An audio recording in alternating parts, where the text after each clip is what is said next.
Olá, estamos começando mais um Meio Ambiente por Inteiro. Você sabia que a produção rural com sustentabilidade é uma prática que vem sendo adotada cada dia mais e nos mais diversos setores do agronegócio? É o que vem acontecendo com os produtores de mel em todo o país. Para fazer a criação de abelhas e manter a produção de mel, é fundamental preservar grandes áreas com flores e árvores específicas, ou ainda com a vegetação natural da região. Evitar também o uso de agrotóxicos ou outros produtos químicos que possam contaminar a produção. Atendendo a estas exigências, a produção apícola contribui diretamente com a preservação ambiental e garante a qualidade do produto. 6 anos atrás, o Carlos decidiu criar abelhas numa chácara que fica a 25 quilômetros do centro de Brasília. A ideia inicial era usar poucos insetos apenas para polinizar o pomar. As abelhas vieram para cá devido às plantas. Porque quando eu comecei a plantar, fazer aqui o pomar, eu vi que não tinha os insetos para fazer a polinização das frutas. Então, como é que vai? Vai sair a flor, mas o inseto não vai polinizar e não vai dar fruto. Aí eu comecei a me preocupar em ter alguns insetos na propriedade que fizesse a polinização das frutas. Foi aí que eu descobri as abelhas. O projeto cresceu. O Carlos tem hoje 5 espécies, todas elas do Cerrado, e foi eleito vice-presidente do Sindicato dos Apicultores do Distrito Federal. O contato com as abelhas é assim, bem próximo. Não se assustem com elas, não. Não se assustem com elas. Bom, também não se assuste com a falta daquela roupa de proteção contra ferroadas. As abelhas do Carlos, conhecidas como nativas, têm um ferrão atrofiado e por isso são chamadas popularmente de abelhas sem ferrão. Aqui, essa lamela que ela constrói em volta do ninho, protegendo as posturas, a rainha ela não está aqui em cima, ou ela já se escondeu quando eu comecei a mexer, ela pode ter se escondido. E cadê o mel, Carlos? Neste aqui, ó, tá cheio de mel, ó. A criação superou as expectativas do Carlos. Além de polinizar o pomar, que tem limão, laranja, mamão, amora, as abelhas geraram um novo negócio, a produção de mel. Tudo sustentável. E o lema está na camisa do Carlos: criar para preservar. Por isso, agrotóxico por ali é proibido. Esta bióloga e consultora em recuperação de áreas degradadas conta que as abelhas funcionam como indicadoras de ambientes. Ou seja, se a colmeia não está bem, o ambiente na microrregião provavelmente está desequilibrado. O que afeta uma abelha, né? Uma abelha nativa? Como afeta, na verdade, os insetos, os grandes polinizadores de modo geral? É a degradação do ambiente, são os desmatamentos, são queimadas, as taxas de agrotóxicos, né? Existem regiões em Brasília que, pela produção de hortas e tudo mais, utilizando os agrotóxicos, caixas de abelhas que já foram instaladas naqueles ambientes, morreram. Até o adubo para minhas plantas, eu produzo aqui através da minha criação de minhoca, produzindo humus, que é um excelente adubo para as plantas. Então, nada químico, só orgânico. Melhor para você e para a abelha. Melhor para mim, para a abelha e para as frutas. Para o meio ambiente, Para o meio ambiente em geral.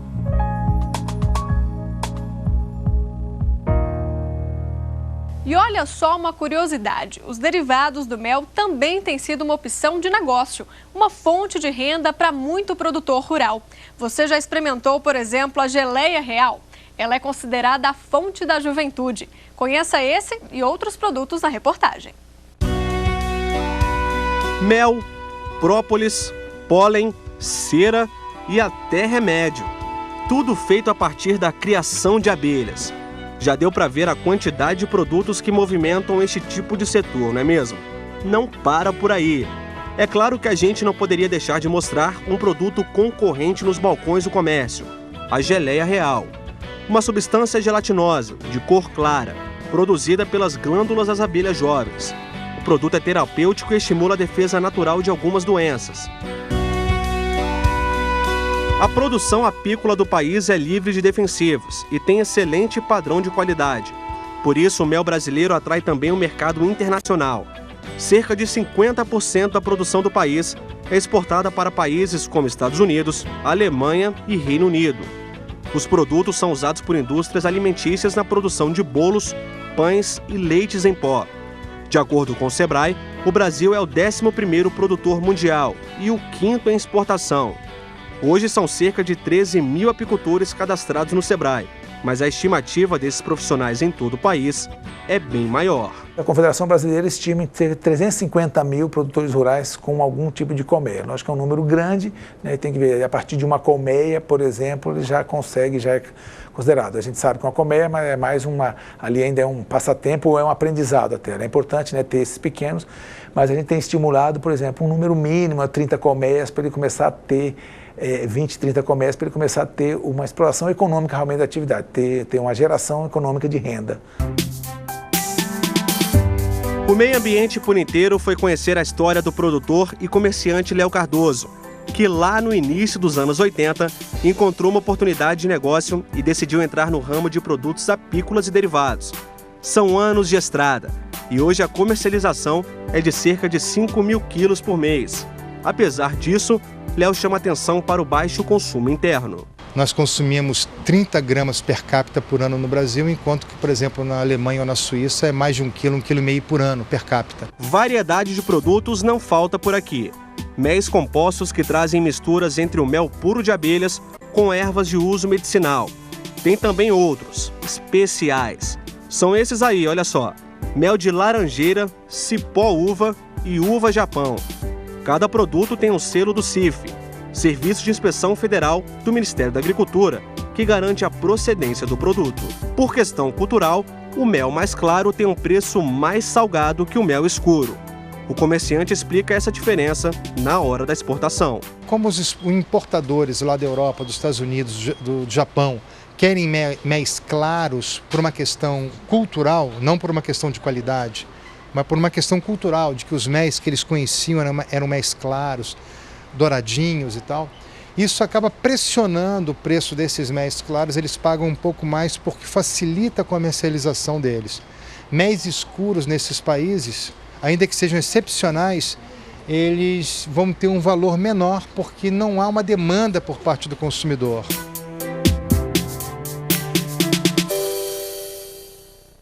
Para falar um pouco mais desse assunto, estão conosco aqui no estúdio o presidente da Associação dos Apicultores do Distrito Federal, Clemente Freitas, e o meliponicultor, professor Angelino José Ferreira. Sejam muito bem-vindos, obrigado por aceitar o nosso convite. O prazer é todo nosso. Eu queria começar explicando a diferença entre o apicultor e o meliponicultor. Qual que é a diferença, Clemente? Ok. Apicultor são as pessoas que trabalham com abelhas com ferrão, foram introduzidas no Brasil por ocasião do descobrimento, devido à sua grande produção de mel. Que é a mais conhecida, né? A mais conhecida. E o meliponicultor são as pessoas que trabalham com abelha indígena sem ferrão, são as nativas do Brasil. Perfeito. Agora eu quero saber o que significa pasto apícola. Pasto Esse é um apícola. Vocabulário muito comum para vocês, mas o que significa? Pasto apícola é a espécie de plantas que tem néctar e pólen que as abelhas buscam para a alimentação e a produção do mel. Professor Angelino, explica um pouquinho da mudança dessa criação. Além de criar as abelhas com ferrão, o senhor começou também a criar essas abelhas indígenas. Por quê? Eu criando as abelhas de ferrão, às vezes as abelhas de ferrão abandonavam as colmeias e, atraída pelo cheiro da cera, as abelhas sem ferrão alojavam essas colmeias. E ao recolher essas caixas grandes, né, as caixas enormes das colmeias de ferrão, eu verificava que tinha um enxame de abelha indígena instalado. E aí, matar nem pensar, vamos preservar.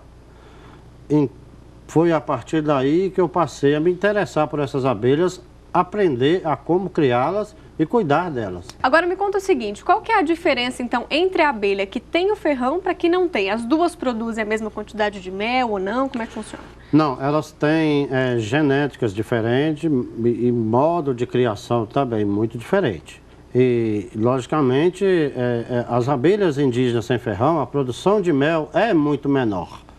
E o meliponicultor cria essas abelhas por alguns motivos, dentre eles a paixão, a preservação, cuidar dessas abelhas para que amanhã elas não venham a faltar, né? Não venham porque, infelizmente, essas abelhas, hoje as matas estão sendo muito destruídas e estão sendo danificadas e não há muita preocupação em recolher esses enxames e cuidar deles.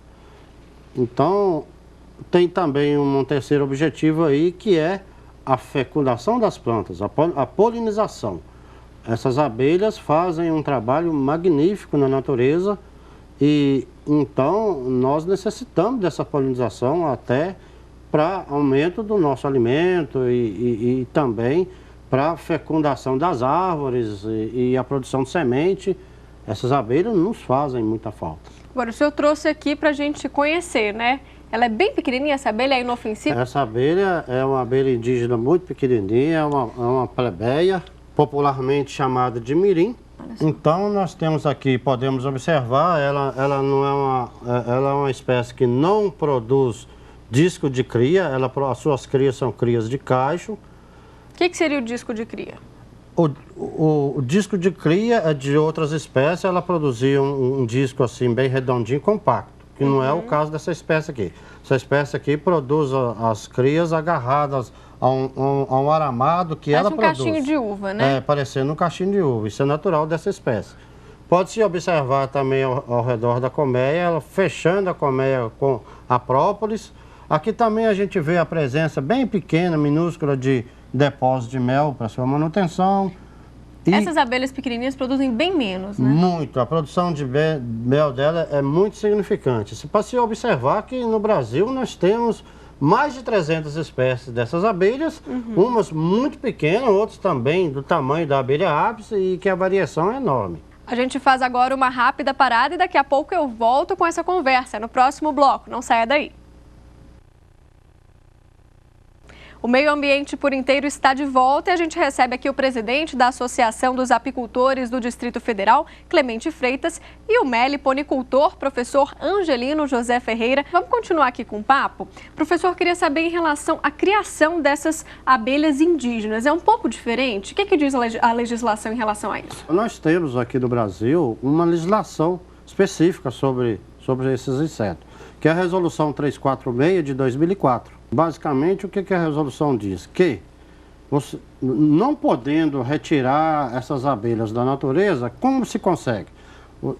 Se consegue basicamente de três formas. Uma, comprando essas abelhas de um meliponicultor, ou você fazendo divisão da sua colmeia para ter uma nova colmeia também, você vai estar aumentando o seu plantel. E o terceiro é instalando caixas iscas, que você aprende a fazer isso no curso, e colocando na natureza que os enxames vão entrar dentro dessas caixinhas iscas, e depois você busca e traz essas colmeias para você criar na sua residência. Essa abelha tem a facilidade de não ferroar, então você pode criar ela até no fundo do seu quintalzinho. Mas lá. Existe um limite? Existe um limite de criar até, a legislação diz que até 49 colmeias. Acima dessa quantidade, você tem que fazer o seu registro em órgão competente, que é o IBAMA. Agora, Clemente, me conta um pouquinho como é que é a preocupação desses produtores em relação ao meio ambiente. Naturalmente, o apicultor ele é um preservador da natureza. Porque se não houver a natureza, não houver flores e frutos, a abelha não tem como buscar o seu alimento. Existe alguma ação que esses produtores fazem em conjunto ou alguma exigência que tem que cumprir para ser um criador? Infelizmente, o apicultor ele só faz na área onde ele está trabalhando. Ele não pode conseguir fazer nas áreas em volta da sua área de trabalho. E hoje, no Distrito Federal, nós temos uma grande preocupação, porque devido ao desmatamento, a urbanização das áreas verdes, tanto que hoje você encontra enxame no centro da cidade, certo? Porque alguém está tirando as árvores de lá, ela não tem para onde ela voa e encontra em qualquer lugar na cidade e fica lá. E muitas vezes os apicultores são chamados para ajudar na captura. O desmatamento é uma ameaça? É uma ameaça, com certeza. Me explica um pouquinho mais sobre as consequências que esse desmatamento pode trazer. A abelha ápice, vamos falar a abelha de ferrão, para que fique mais claro, ela é uma abelha que ela, se não tiver alimento, ela vai embora, certo? Quando há desmatamento que tem fogo, morre a abelha, não tem como escapar. E é uma abelha que ela foge, quando ela diferente das outras abelhas que morrem na sua área, as abelhas indígenas, muitas morrem porque a rainha não voa mais. O Angelino poderia explicar isso melhor, que ela fica muito grande. Mas as abelhas de ferrão, elas vão embora. Se tiver fogo, se tiver barulho, se tiver alguma coisa que perturbe a tranquilidade dela, ela vai embora. Angelino, me explica um pouquinho dessa produção. Você trouxe aqui vários produtos, né? Aqui, ó, o pólen, que é o gameta masculino das flores. As abelhas provocam uma dança em toda a área da flor, recolhendo esse pozinho, que esse gameta masculino é um pozinho. E ela vai juntando isso e depositando na corbícula, que é uma parte funda que tem na patinha, e faz essa bolinha e voa para a colmeia para levar esse alimento. Que é exatamente isso aqui, né? Que é exatamente essa bolinha aí. O mel já é fonte de néctar das flores, né? O mais procurado, mais conhecido, e é energia. O mel é extremamente energético. E nós temos também aqui a própolis, a própolis são resinas que as abelhas colhem das flores. As abelhas sem ferrão também fazem esse trabalho, transportado também na corbícula, e ela leva esse produto, essa resina, ela seleciona a natureza, as plantas que produzem essa resina, ela infesta todo o interior da colmeia dessa resina, e essa resina tem flavonoides que combate as bactérias. Ela leva isso para a colmeia para É isso que grudou, não deixar, né, na caixinha isso que gruda na caixinha. E ela leva esse produto para a colmeia para não deixar entrar doença na colmeia. Olha, que interessante. É uma proteção, então. É uma proteção. O própolis está comprovadamente que ele é um antibiótico. Que bacana. E ele é um antibiótico para as abelhas e para nós também. Clemente, como é que é a produção e a criação dessas abelhas no âmbito nacional? A produção no âmbito nacional, ela está muito bem distribuída mais para São Paulo, que é o maior produtor, o maior exportador. Nós temos hoje 350 mil apicultores no Brasil. Nossa, bastante. Bastante gente. Desses 350 mil apicultores, chega a quase 1.000, porque o apicultor ele só faz a produção lá no campo. Aí ele traz isso para a cidade, aí tem o entreposto tem funcionários, aí tem as lojas que vendem, isso tudo gera pessoas que trabalham através desse apicultor que colheu esse mel lá no... A geração de renda e de emprego também. Emprego, exatamente. E Brasília nós temos uma produção pequena, porque a área de Brasília é muito pequena. Os apicultores do Distrito Federal, normalmente eles trabalham nos entornos. São poucas áreas do Distrito Federal que nos fornecem condições de colher mel. Nós temos uma colheita de mel em torno de 30 toneladas aqui no Distrito Federal, juntando apicultores... 30 toneladas? Isso, 30 mil quilos. Juntando apicultores da associação e os apicultores que são apoiados pela Emater. No final, a gente soma tudo isso e chega em torno de 30 toneladas de mel. Como é que é o mercado econômico? Gera muita economia para esse mercado? No Distrito Federal é muito bom, né? Nós temos aqui, vendemos o nosso mel aqui por o preço mais alto do Brasil, né? Aqui no Distrito Federal? No Distrito Federal. E a produção nossa aqui nós vendemos toda, sem ter necessidade de pôr em mercado, porque é direto ao consumidor, o mercadinho pequeno. Por que esse valor tão alto? Porque devido justamente à dificuldade de você colher mel. Você sai daqui do Distrito Federal, você vai à Água Fria, vai a Alexânia, é tudo no entorno. Não tem nada aqui na capital mesmo. Já nos outros estados, o apicultor consegue ser no quintal da casa dele. Clemente, em questão de valores, quanto que é vendido o quilo do mel, por exemplo, em São Paulo, que a produção é maior, comparado aqui com o DF? No São Paulo, nos estados que tem grande produção, o mel está sendo vendido em torno de R$ 6,50 a R$ 7,00 para os entrepostos e para os mercados. Aqui no Distrito Federal, a gente está entregando acima de R$ 10,00 para revender. Então chega no bolso do consumidor pouquinho a venda direta ao consumidor é R$ 22,00, R$ 24,00 o quilo. Professor Angelino Clemente, agradeço a presença de vocês, obrigada por todo esse conhecimento aí. Tenho certeza que muita gente aprendeu o que não sabia sobre as abelhas e esses produtos. Nós que agradecemos pelo convite. Foi um prazer imenso comparecer aqui. E no interior de Alagoas, um projeto ensinou índios de uma aldeia a serem apicultores. O mel que eles produzem é totalmente orgânico.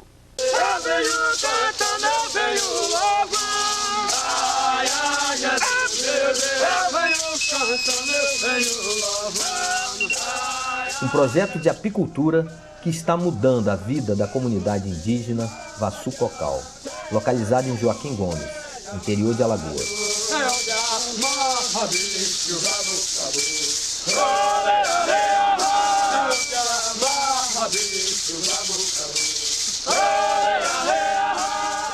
Foram colhidos nessa primeira colmeia 250 quilos de mel. Essa safra vai até abril de 2010 e a expectativa é totalizar 2.000 quilos de mel na safra. A Companhia Nacional de Abastecimento Conab já se comprometeu a comprar a produção que será inserida na merenda escolar do município. Ao todo, o projeto possui 105 colmeias, cada qual com 40.000 abelhas. O mel, a cera, o própolis, o pólen, o veneno e a geleia real. São produtos das abelhas que a gente ganha alguma coisa com isso. O mel produzido na aldeia não tem pragas. É um mel limpo, 100% orgânico. Agora nós só estamos tendo uma dificuldade. E até agora não foi criada a Casa do Mel. Nós temos que construir a Casa do Mel para desenvolver o projeto e também comprar uma máquina, né, que tem que para espremer o mel, para fazer a embalagem dele para comercializar. O diferencial da comunidade que possibilitou o enquadramento no Pronaf Floresta foi a forma de como eles, os índios, exploram a natureza de forma mais natural e menos degradante, sem utilização de produtos agroquímicos. Que a gente estava com dificuldade para fiscalizar as matas. Então as abelhas hoje fazem esse trabalho. Se você der uma olhada na mata, você vê que ela está fechada. As pessoas estão parando de mexer. Uma outra coisa também, que as abelhas é responsável por 70% da polinização de nossas matas. Dos agentes polinizadores, a abelha é quem mais poliniza.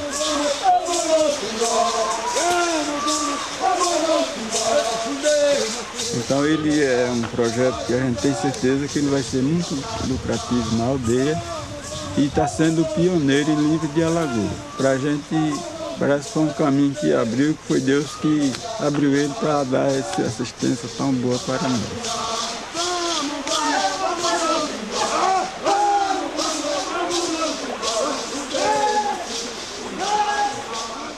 O Meio Ambiente por Inteiro fica por aqui. Se você quiser rever os nossos programas, acesse o site da TV Justiça, www.tvjustiça.jus.br. Você também pode sugerir um tema para o nosso programa. Basta mandar um e-mail para o meioambienteporinteiro@stf.jus.br. Até a próxima semana. Tchau!